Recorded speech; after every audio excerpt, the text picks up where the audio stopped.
ভিডিওটা ধাক্কা দিয়ে চলে যাইয়েন না, গুরুত্বপূর্ণ কিছু কথা আছে, একটু মনোযোগ দিয়ে শুনে যান। এই সুদখোর ইউনূস এই সালমা মারানির সালের গান ধরে যদি গুড়ে চুগনি দিতে পারতাম তাহলে হয়তো মনে একটু শান্তি পাইতাম। এই সালমা মারানির সালের গোপন চুক্তির কারণে সরকার এখন তেল কিনতে পারতেছে না, তেলের এখন গভীর সংকট দেখা দিয়েছে। ইতিমধ্যে বহু পেট্রোল পাম্প বন্ধ হয়ে গেছে তেল বিনে। হাজার হাজার যানবাহন পেট্রোল পাম্পের সামনে ঘন্টার পর ঘন্টা অপেক্ষা করতেছে, কিন্তু কোনো তেল পাইতেছে না। সরকার চেষ্টা করতেছে বাইরে থেকে তেল কেনার জন্য। সুদখোর ইউনূস আমেরিকার সাথে যে গোপন চুক্তি করছে, এই গোপন চুক্তি করার কারণে সরকার এখন তেল কিনতে পারতেছে না, দেশ এখন তেলের সংকটে ভুগতেছে।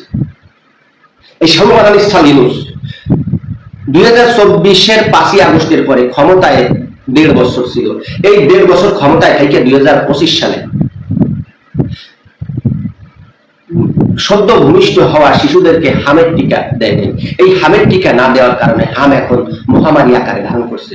প্রতিদিন 4-5 জন করে শিশু হাম রোগে আক্রান্ত হয়ে মৃত্যুবরণ করতেছে। ইতিমধ্যে খবর পাওয়া গেছে 200-র অধিক শিশু হাম রোগে আক্রান্ত হয়ে মৃত্যুবরণ করছে। এতগুলো শিশু মৃত্যুবরণ করছে আর এতগুলো শিশু মৃত্যুর ঝুঁকিতে রয়েছে। এর জন্য সুদখোরকে আইনের আওতায় এনে কঠিন শাস্তির ব্যবস্থা করার জোর দাবি করছে সরকারের কাছে। এর জন্য দেশবাসীকে ঐক্যবদ্ধ হয়ে সরকারের কাছে জোর দাবি জানাইতে হবে। এই শিশুগুলো মৃত্যুর কারণে সুদখোর মহাজনকে দায়ী করে আইনের আওতায় এনে কঠিন শাস্তি দিতে হবে। এদিকে ক্ষণিকের পোলা সার্জিস আলম সপ্তাহখানিক আগে সরকার ভারত থেকে তেল আমদানি করছে।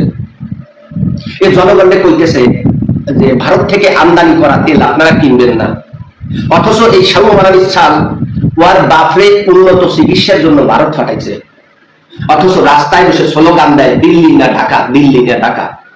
সালমা মারানির সাল তুই জনগণকে বোকা বানানোর চেষ্টা করছে, আমাদেরকে কেমন যেন বোধাই পাইয়ে হয়েছে।